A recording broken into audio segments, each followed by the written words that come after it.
안녕하세요. 청소년 감정 코칭 자녀 마음을 읽어주세요의 박재현 소장입니다.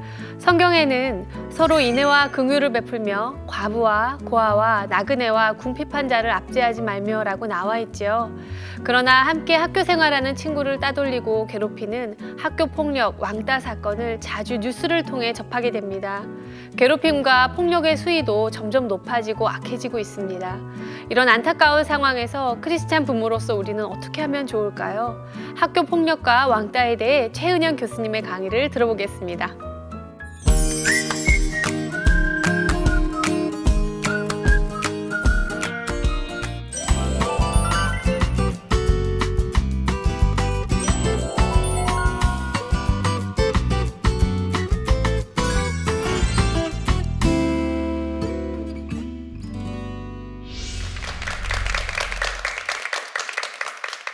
안녕하세요. 횃불 트리니티 신학대학원의 최은영 교수입니다.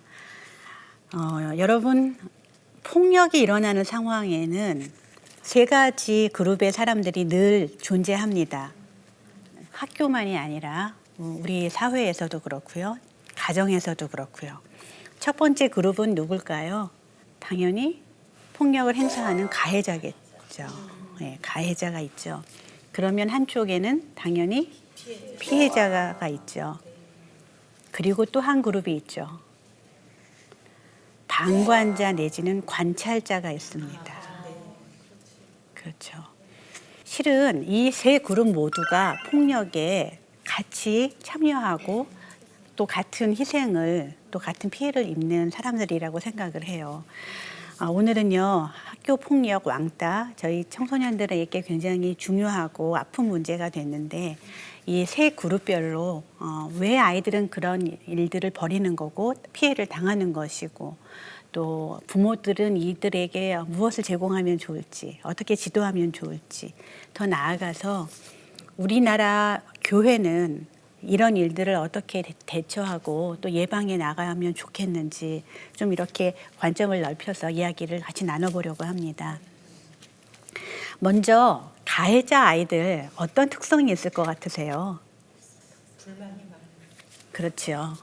사회에든 가정에든 학교에든 일단 불만이 많을 거예요. 그런데 한번 생각해 보세요. 불만이 많은 아이들이 다 가해자가 될까? 그렇죠.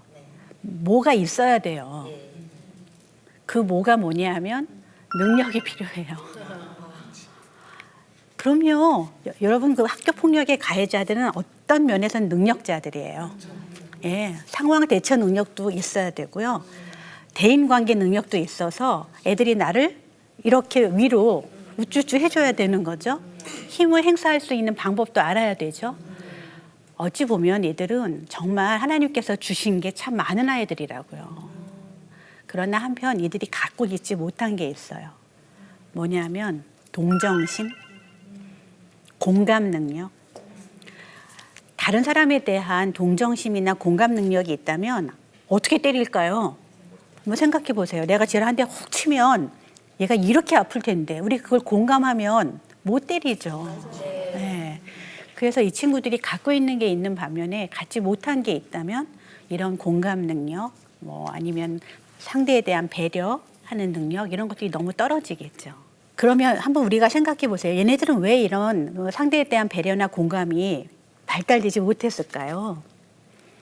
조금 더 생각해 보면 이들이 가정에서의 1차 피해자라는 결론에 이르게 돼요. 다시 말하면 학교 폭력의 가해자는 가정에서 1차 피해자였다는 거죠. 제가 지난 시간부터 우리 일탈의 아이콘 큰아이 이야기를 계속하고 있어요. 우리 큰아이가 키가 192예요. 저를 보면 그럴 것 같지 않죠? 네, 남편이 커요. 네, 날 때부터 머리 하나가 더 있었어요. 그런데 이 아이가 초등학교를 4번을 전학을 합니다. 그런데 한번 생각해 보세요. 얘가 버스를 타잖아요. 그러면 운전사 아저씨가 초등학교 때 기사분이 너 책가방 뒤집어봐 그런대요. 왜냐하면 초등학생 버스비를 내니까. 덩치가 얼마나 크면 이거 아저씨가 의심을 하는 거죠. 넌 초등학생이 아닌 것 같아.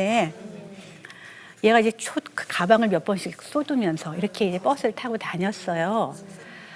아니 여러분 이 버스에서만 그랬을까요? 전학을 갔어요? 어떻게 될까요? 전학 갔으면 남자아이들이 서열 정리해야 됩니다. 학기 초에. 누가 일장이냐 이거예요. 우리 반에 우리 학교에 얘가 3번까지는 계속 그 일장 애들한테 맞고 다닌 거예요. 왜냐면 덩치를 보면 힘 좀 쓰게 생겼죠. 너 이리 좀 와봐. 그리고 싸움을 해요. 그럼 얘는 맨날 맞고 터지는 거예요. 그러던 어느 날 4번째 전학을 갔을 때 우리 아이가 그 3번의 지긋지긋한 악몽이 계속 이렇게 올라오는데 또 잡혀간 거예요. 너 이리 좀 와봐. 얘가 어떻게 했을까요? 이번에는 덤볐죠. 그냥 덤볐겠어요? 벽돌 들고 덤볐어요. 얘는 정말 절박했던 거예요. 내가 이번에도 당하면 1년 내내 맞아야 되니까. 그래서 벽돌을 딱 집어들었는데 그 순간 얘가 일장이 돼버렸어요. 초등학생이잖아요. 누가 벽돌을 들겠어요. 그래서 서열 정리가 끝난 거예요. 그런데 얘는 거기서 내려올 수가 없는 거죠. 생각해 보세요. 내려오면 어떻게 돼요? 또 맞아야 되잖아요. 이렇게 돼서 계속 학교에서 맞던 우리 큰아이는 그 다음부터 가해자 그룹에 들어가게 됐습니다. 가해자는 상황에 따라 다 다르지만 가정에서든 학교에서든 1차 피해자일 수 있다는 생각을 우리는 해야 됩니다. 이제 2번째 그 그룹은 피해 아동들이에요. 피해 청소년들. 피해자들의 특징들을 제가 보니까 몇 가지가 있어요. 어떤 아이들이 왕따를 당하고 폭력의 희생이 될까요? 일단 튀거나 잘난 척하는 아이들이에요. 그렇죠? 우리가 이런 말을 하잖아요. 모난 정이 돌 맞는다. 예, 뭐가 튀는 거예요, 학교에서. 뭐 예를 들면 이런 거 있겠죠. 저 영어 시간에 선생님, A라는 단어의 뜻은 이게 맞나요? 선생님, B라는 단어의 뜻은 이게 맞나요? 이렇게 질문을 해요. 그럼 옆에 사람들이, 애들이 어떻게 느낄까요? 그냥 들어. 그거 아는데 왜 물어봐? 그러면서 생각하겠죠. 너 잘난 척하고 싶지? 너 그 단어 안다는 거 보여주고 싶은 거지. 그러면 아이들은 어떤 생각이 들어요? 쟤는 같이 놀고 싶지 않아. 얘네들이 이제 왕따가 되는 거예요. 그러면 한번 생각해 보죠. 얘네들은 그러면 왜 가서 그렇게 튀는 행동을 하고 잘난 척을 하나? 네. 둘 중에 하나일 거예요. 집에서는 그런 관심을 못 받거나 아니면 집에서 얘를 너무 특별하게 대해서 경계가 없거나 어디 가서든지 자기는 그럴 수 있겠다라고 생각을 하거나 그렇죠? 이제 2번째 피해자 그룹은 좀 마음이 아파요. 신체적으로 조금 지체가 있거나 그렇죠? 약한 아이들 그런 아이들이 이제 피해자가 되죠. 제가 만났던 아이 중에는 상담을 받으러 오는데 맨날 이 교복 뒤에 바보 이렇게 써 있는 거예요. 제가 하루는 너 이거 어떻게 이렇게 된 거니? 근데 걔가 정신 연령이 좀 떨어져요. 정신 지체가 있는데 이렇게 한 거예요. 친구들한테 가서. 얘는 친구들한테 받아들여지고 싶고 같이 놀고 싶고 그래서 얘가 썼던 전략이 수첩에다가 우리 반 아이들 이름을 다 적었어요.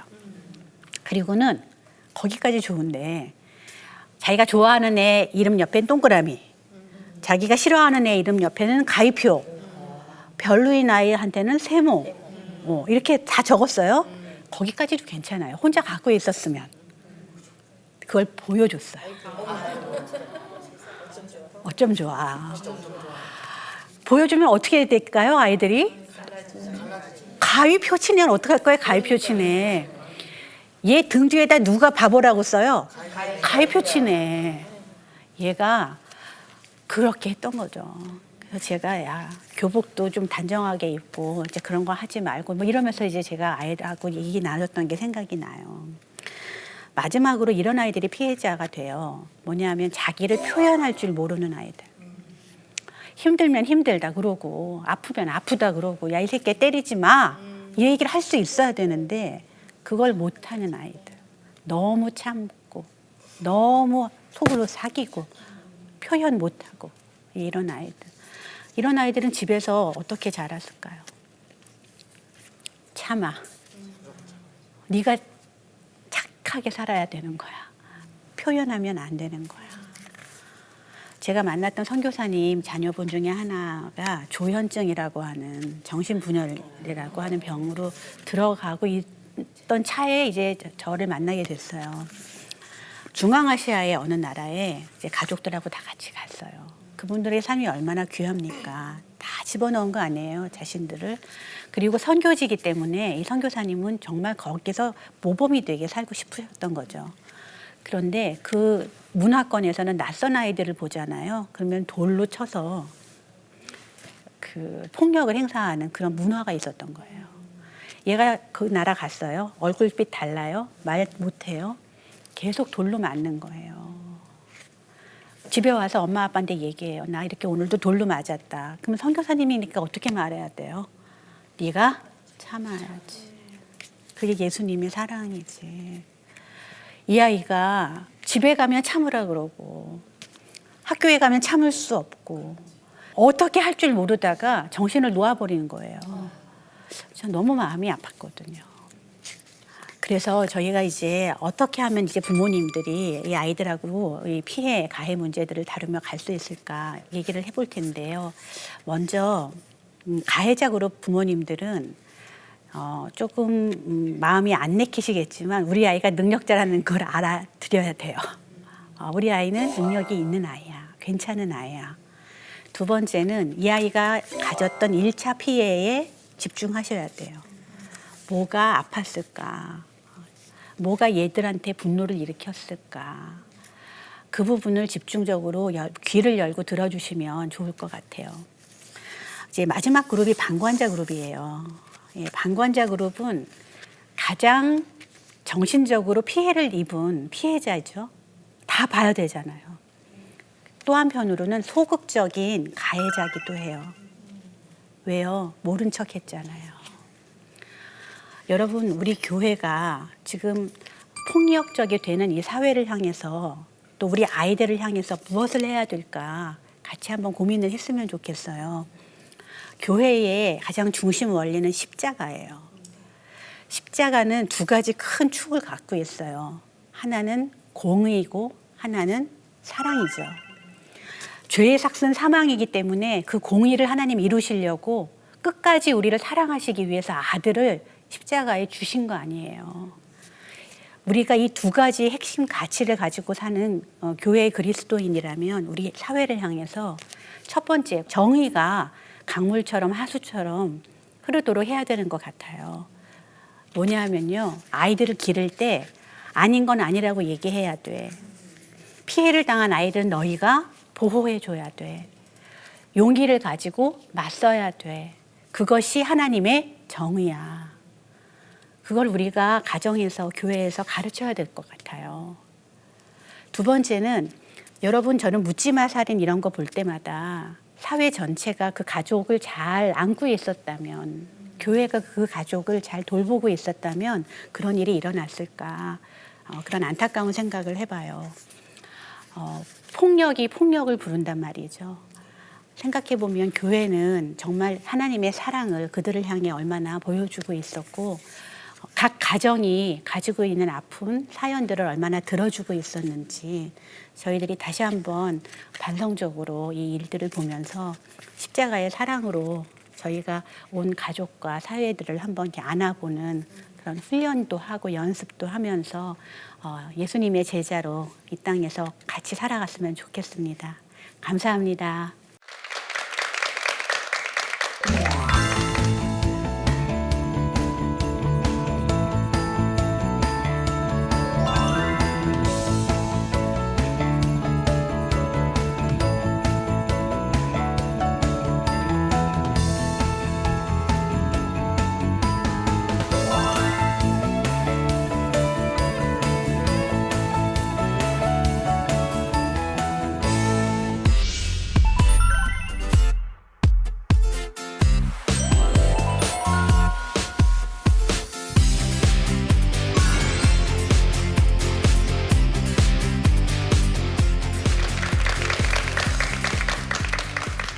네, 교수님 감사합니다. 네.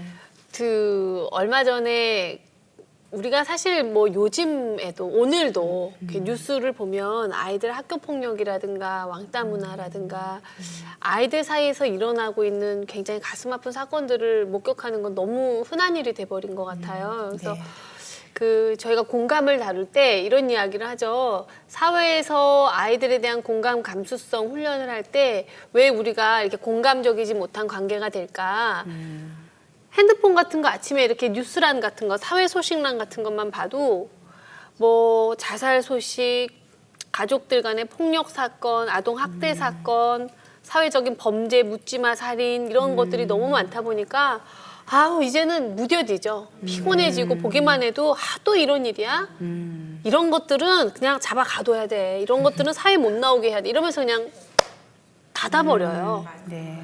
그게 어쩌면 우리가 아이들의 이런 청소년 비행 문제라든가 학교 폭력 사건이라든가 이런 것들을 대하는 그 사회 어른으로서의 아주 무감각한 행동이 되지 않았나 하는 생각이 드는데 저한테 되게 신선했던 게 네.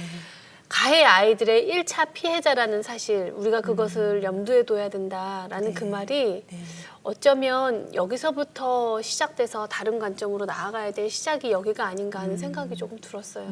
그걸 보기가 참 쉽지가 않잖아요. 그죠? 저는 제 아이가 그걸 겪었으니까 그러게요. 좀 더 쉽게 보였겠죠. 네네. 그 벽돌을 들고 3번을 참던 아이가 4번째 전학간 그곳에서 벽돌을 들었다는 그 아드님의 심정이 어땠을지가 네. 너무 와닿았어요.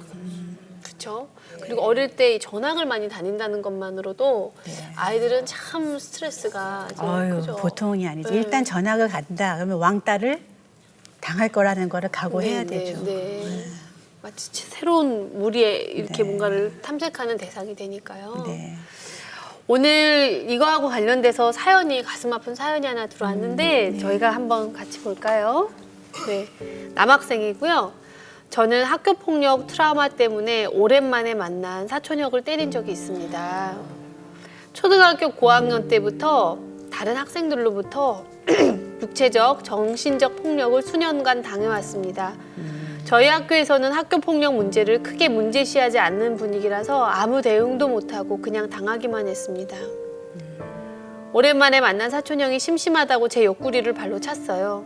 사촌형이고 아기가 없는 걸 알기에 몇 번 참았지만 계속 맞다 보니 학교에서 맞던 기억이 떠올라 이성을 잃고 형을 때렸습니다. 아마도 아직도 트라우마 때문에 육체적 접촉에 너무 민감해요. 누가 실수로 어깨라도 치거나 몸이 부딪히면 주먹이 올라갔던 때가 많습니다.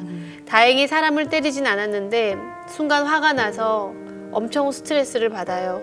그때의 기억과 아무런 보호를 받지 못해 생긴 분노가 계속 저 안에 남아있는 것 같습니다. 이 사연을 보는데 참 가슴이 아파요. 네. 이 아이한테 그리고 또 이런 친구들한테 우리가 어떤 이야기를 좀 해줄 수 있을까요, 교수님?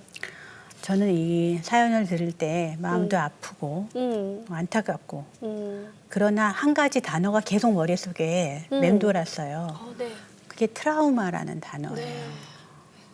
네. 트라우마. 네, 외상이 있는 거예요. 사람들이 이 외상이 깊게 있으면 그러면 자동적으로 반응하게 되고 예, 비슷한 신호에 과하게 반응하게 되고 네. 그다음에 내가 통제할 수가 없고 네. 이런 일들이 일어나잖아요. 네, 네. 이 아이도 계속 폭력의 희생자였단 말이에요. 근데 사촌 형이 반갑다. 여러분 그림이 나오잖아요. 아, 툭 하나 친 거예요. 탁 칠 수 있죠. 네, 이렇게 친 거예요. 근데 제가 어느 교수님으로부터 트라우마에 대한 강의를 들을 때 이런 말씀을 하셨어요. 가시가 손바닥에 이렇게 들어가 있을 때 깊이 들어가 있으면 평소에는 잘 모른대요. 그런데 이 손바닥이 어딘가 이렇게 힘이 주어져서 닿으면 그러면 그때부터 쑤시기 시작한다는 거예요. 트라우마는 그런 것 같다. 평소에는 잘 몰라요. 그런데 비슷한 신호 또 비슷한 자극 이게 오면은 이게 눌리기 시작하죠. 그러면 내 안에 있던 가시가 그냥 나를 찌르는 거죠. 똑같죠. 그래서 저는 이 친구에게 그 트라우마의 자리로 아프지만 돌아가서 화내보고 울 거 울어보고 이 친구가 하나님을 알면 네. 하나님께도 화도 내보고 네. 하나님 그때 거기 계셨다는 거를 저에게 알려주십시오. 뭐 이렇게도 해보고 예, 그래서 그 부분이 다루어져야 네. 일상생활에서 비슷한 자극에 이렇게 반응하지 않지 않을까? 그렇죠. 네, 그런 생각이 들어요. 뭐든지 억누르는 것은 도움이 되지는 않는 것 같아요. 네. 그래서 아이들이 지금 당장 만약에 이 친구에게 누가 없다면 정말 교회로 달려가서 개인 기도실로 뛰어가서 소리내서 외쳐보라고 네. 말하고 싶어요. 마음속에 중얼거림 말고 겉으로 소리를 내어서 과거의 그 사건에 현재의 내가 미래적 소망을 담아 원하는 것이 무엇인지 내가 얼마나 아팠는지를 하나님께 어쩌면 큰 소리로 외치고 고백하는 것이 그 시작이 아닌가 네. 하는 생각이 들고 다음으로는 이런 생각들이 들었어요. 예전에 크리스찬 가정이었는데 어머니께서 그 약사셨어요. 근데 바쁘셨죠. 그리고 독실한 크리스찬으로 알고 있는데 이 아들이 중학교 때 학교 폭력 피해자였었어요. 그런데 어머니께서 그냥 용서하라고 아까 교수님 강의에서처럼 네. 그냥 용서하자. 그리고 이제 곧 졸업이니까 잊어버리자. 그리고 뭐 아이가 또 여러 번 얘기가 이제 무시해도 된다. 이제 안 본다. 이렇게 해서 덮었어요. 그리고 고등학교 1학년으로 진학을 했는데 새로운 학교로. 근데 이 친구가 학교 적응을 잘 못했어요. 그래서 이제 저희한테 오셨을 때는 이 아이가 우울증 척도 검사를 했었을 때 아주 깊은 우울로 나왔고 학교 가고 싶지 않다, 죽고 싶다를 계속 이야기를 한 거예요. 그래서 어머니께서는 그때 그 일은 그냥 넘겼고 그냥 지금 애가 청소년기니까 그런 고백을 하는 게 아닐까라고 가볍게 생각했는데 아버지께서 너무 이제 그 죽고 싶다는 얘기를 너무 많이 들으니까 좀 짜증이 나셨나 봐요. 그러니까 너 죽을 거면 죽어 이렇게 얘기하신 거예요. 그러니까 아이가 너무 심각한 상처를 받고 이제는 엄마 아빠랑 얘기도 안 하는 상황이 돼서 그 경험을 제가 떠올려서 한번 물어봤어요. 아이를 적극적으로 한 번이라도 누구냐? 너 때린 거 누구야? 가자. 그렇죠. 엄마랑 가자. 이 한마디 해준 사람이 그 아이한테 없었냐. 그때 어머니께서 굉장히 깊은 후회로 눈물을 흘리시더라고요. 물론 좋게 상황을 해결하는 건 좋은데 부모님들께서 이런 순간만큼은 좀 용기를 내셔야 될 게 아닐까. 네. 그런 부모님들께 혹시 교수님 힘을 낼 수 있게 한마디 해주신다. 왜냐면 부모들도 두려워하더라고요. 그렇죠. 아이들에게 네. 부모는 우주죠, 우주. 네. 부모가 없으면 세상이 하나도 없는 거고요, 자기한테. 그렇죠. 네. 부모가 있으면 세상이 다 있는 거예요.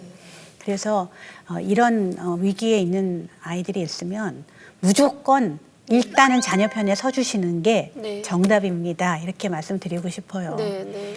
저도 비슷한 경험을 했는데 우리 아이가 일탈의 아이콘에서 네. 아이가 점점 회복이 됐겠죠. 네. 그러던 중 네.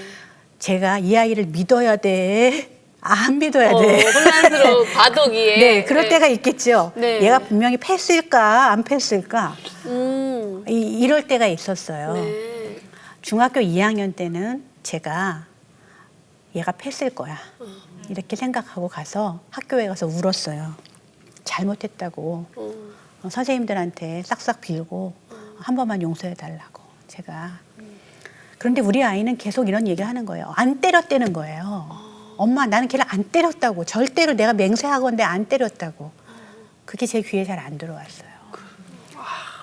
1년 후에 이번엔 어떤 일이 있었냐 하면 이 아이가 학교에서 밴드를 했는데 선생님들이 곡을 좋은 걸로 바꾸라 그래서 계속 바꿨던 거예요. 좋은 걸로. 근데 마지막 순간에 공연이 취소가 됐어요. 아이고 아쉬워. 너네가 하는 곡이 별로 안 좋다고. 어머나.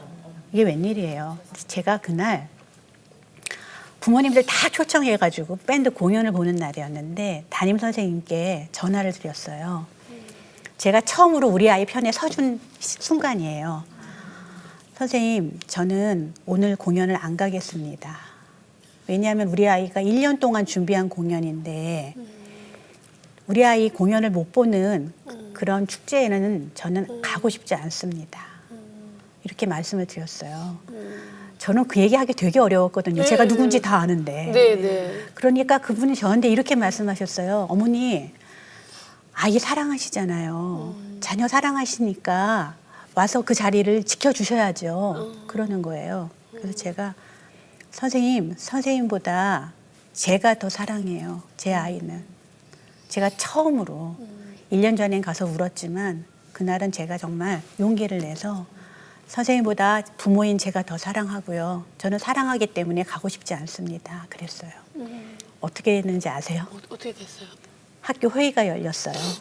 그리고 그 공연을 하기로 결정을 한 거예요. 10분 뒤에 전화가 왔어요. 공연을 하기로 했다고요. 그때 제가 아이를 향해서 얘야 공연을 해도 된다. 우리 큰아이의 일성이 뭐였는지 아십니까? 엄마, 제 카메라는 책상 서랍 첫째 칸에 있어요. 와, 좋은데요? 그럼요. 저는 우리 아이의 마음이 어땠을지가 그 말 한마디에 다 느껴졌어요. 와서 보시고 찍어주세요. 동영상도 찍어주세요. 저는 그때 우리 아이와 제가 제대로 화해를 했다는 느낌이 들었어요. 그러네요, 교수님. 네, 교수님, 아이들이 참 마음속에 어쩌면 어른보다 더 큰 바다를 갖고 산다는 생각이 좀 드네요. 그죠? 네. 그 억울함을 말하지 못하고 가슴속에 이렇게 두었던 교수님의 아드님께서 교수님께서 강하게 학교 어필하시고 그 회의를 거쳐 본인이 1년 동안 준비한 걸 하게 됐을 때 엄마 고마워요라는 그 말보다 얼마나 더 큰 진심이었을까. 카메라 어디 있다라는 첫째 서랍. 네. 네.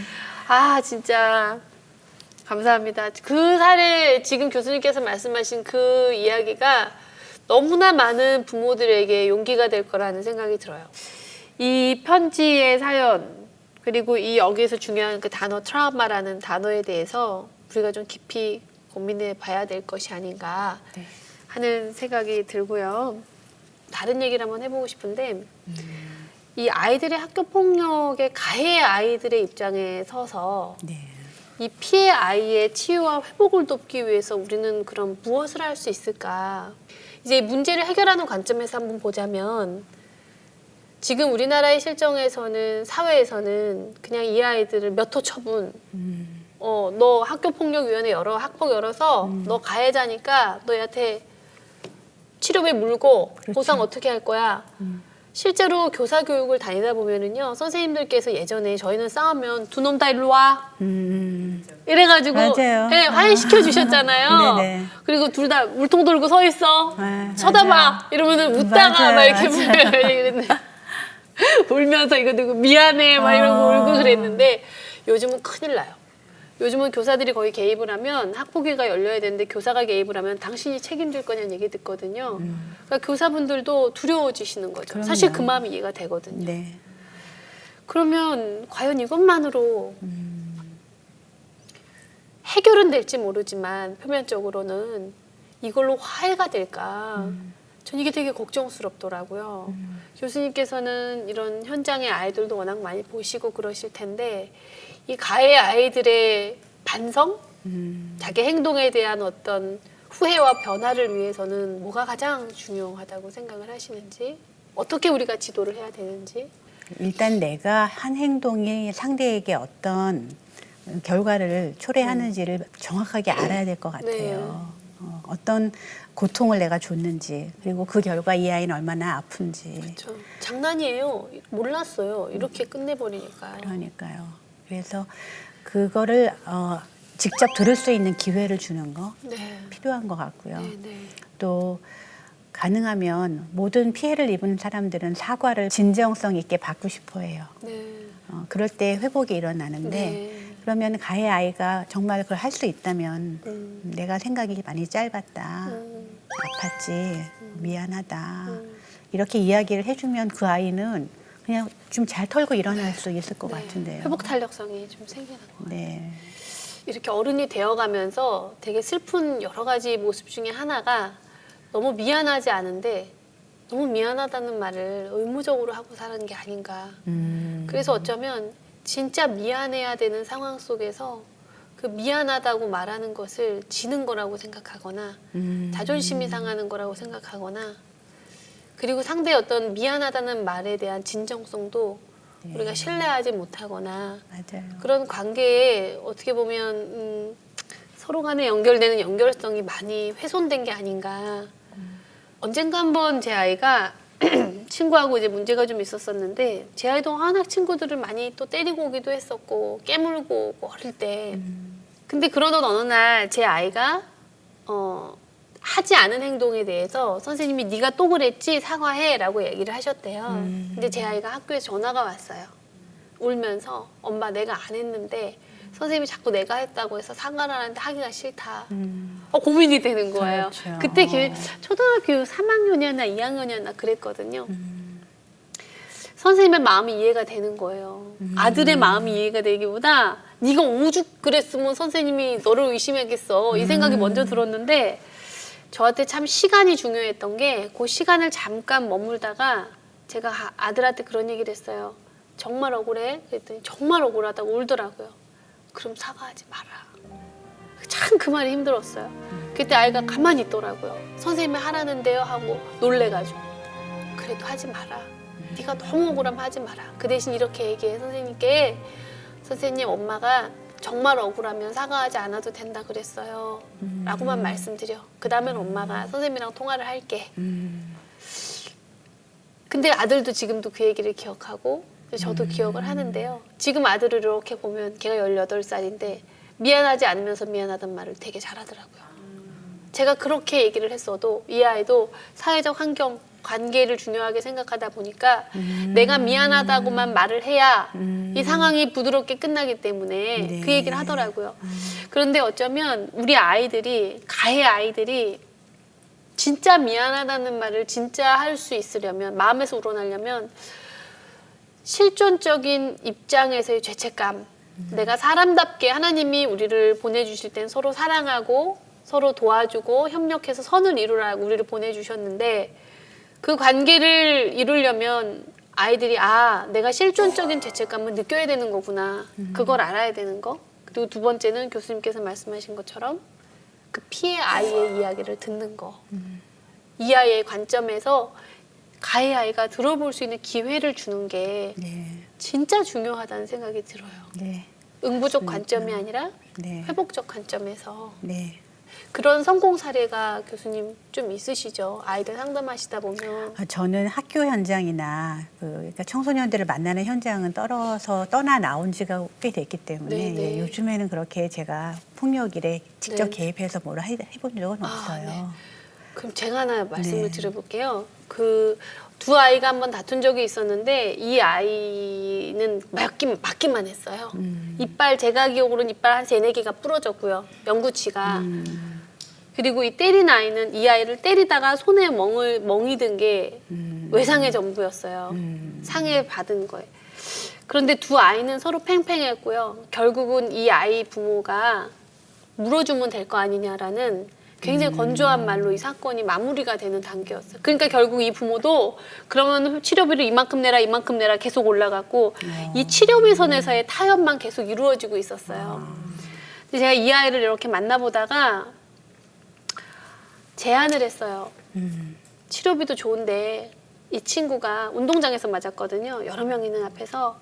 이 아이가 맞을 때 어떤 마음이었는지 너가 한 번만 들어볼 수 있겠니? 왜냐면 선생님이 있잖아. 어릴 때 아버지한테 좀 맞은 적이 있었는데 그 몸의 상처는 금방 나았는데 마음의 상처가 너무 오래 가더라. 그리고 아빠를 볼 때마다 밉더라. 그래서 너가 한번 그 친구의 입장에서 들어봤으면 좋겠다. 그리고 너도 아마 어머니 아버지한테 야단 맞았을 때 네 마음은 서운함이 있지만 그냥 그 사건은 끝나버렸던 기억이 있을 거야. 네 아이가 고맙게도 그렇게 하겠다라고 그랬어요. 근데 이 친구의 이야기를 듣고 나서 내가 나쁜 놈이다가 아니라 이 친구가 진짜 힘들었겠구나를 이해하니까 네. 금방 풀리더라고요. 너무 쉽게 풀렸어요. 그래서 어쩌면 아이들 사이에 필요한 건 네. 공감력의 회복이 아닐까. 네. 나의 행동으로 이 아이 얼마나 힘들었을까, 이 친구 얼마나 괴로웠을까 이해할 수 있는 장을 마련해 주는 게 네. 사회적 어른으로서의 책임일 수 있겠다는 생각이 들더라고요. 저는 뭐 100% 그죠? 네, 동의합니다. 어른도 마찬가지 아닐까요, 교수님? 저희도 마찬가지죠. 네, 네. 마음의 상처는 생각보다 오래가고 참 몸의 상처는 생각보다 빨리 아물더라고요. 맞습니다. 근데 본인의 경험을 아이한테 잘 나눠주셨으니까 네네. 나 우리 아버지한테 맞았는데 너무 아프더라 마음이. 네. 그게 아마 아이의 마음을 열었을 것 같아요. 맞아요. 그날 참 기억나요. 아버지께서 괜찮냐고 물어보셨는데 괜찮다고. 왜냐면 부모님들이 아이를 때리거나 야단을 치면 또 괜찮은지 걱정이 되시잖아요. 그렇죠. 그래서 아빠 괜찮아요라고 말은 했는데 제 마음속에선 안 괜찮아요를 말하고 있었어요. 수년간 아버지에 대한 그 여러 가지 복합적인 감정이 저를 힘들게 하더라고요. 오늘 저희는 그 학교 폭력에 대해서 나눠봤잖아요, 교수님. 네. 신앙 안에서 학교 폭력을 우리가 좀 해결해 보려면 하나님께 어떤 방식으로 좀 다가가면 아이들이 다가가면 아이들이요. 좋을까요? 제가 교회에 이제 이렇게 어려움을 갖고 있는 친구들을 지금 몇 년 동안 계속 만나는데 잘 못 도와주고 있어요. 그래서 그게 자꾸 마음에 쓰이고 네. 차라리 내가 얘네들을 상담을 하면은 좋겠다. 그러면은 불러다가 뭐 너 이런 거 잘못했어. 이런 건 아니지. 그리고 부모님들도 좀 자유롭게 만나고. 그런데 교회 선생님이니까요. 뭐 부모님들이 전화를 하면은 당신이 뭔데 끼어들어 막 이러신단 말이에요. 그럴 수 있죠. 네, 그리고 혼나고 끊고 뭐 이제 이런 교수님이 누군지 모르시는 거 아니에요, 그분을? 그래서 만나기도 어려운 분인데. 아니 저는 막 혼났어요. 그리고 야 어떻게 해야 되지? 너무 제 난감한 순간이 많았어요, 실은. 근데 그럼에도 불구하고 포기할 수 없는 거는 결국 교회가 사회의 답이 돼야 된다는 거예요. 네, 그래서 그냥 제가 속이 상해서 그래요. 제가 조금 더 헌신했었으면 됐을 텐데 이런 마음이 있는 거죠. 교회는 너무 멀고 뭐 1시간 넘게 가야 되고. 근데 그때 제가 마음이 내가 이 동네에 살면서 매일 얘네들 밥을 해주거나 아니면 매일 공부를 좀 돌봐주거나 그럴 수 있으면 달라질 텐데 한 3년만 하면 될 텐데 막 이런 마음이 드는 거예요. 근데 제가 그걸 못했잖아요. 네.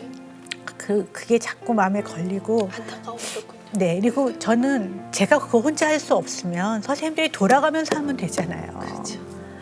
근데 교회가 그거를 합시다 돌아가면서 그러면 이렇게 같이 해주면 얼마나 좋겠어요? 근데 교회는 다른 데 신경이 많이 가 있는 것 같은 거예요. 교회가 사랑이 있어야 되는 곳인데 저는 그런 부분들이 굉장히 안타까워요. 그래서 일탈하는 아이들, 뭐 이런 폭력 아이들, 제가 뭐 어떤 얘기를 해줄 수 있겠어요. 너희가 고생이 많았다. 그러나 너희가 가는 길이 너희들이 행복해지는 길은 분명히 아니고 너희들이 가는 길에 10년, 20년 후의 모습을 어른들은 예측하지만 너희는 지금 예측할 수가 없지 않니? 근데 안 통하거든요. 그렇죠. 귀가 닫혀 있어요. 이 귀를 여는 거는 정말 제가 말씀드리는 지속적으로 얘네들을 향해서 우리가 니네 옆에 있어. 우리가 너의 편이야. 우리가 너를 도와줄게. 이런 어른들의 진심 어린 돌봄을 아이들이 계속 받아야 바뀔 수 있다고 저는 생각이 되거든요. 그래서 교회가 정말 하나님의 사랑의 본질로 다 같이 돌아가서 이 일을 같이 했으면 좋겠어요.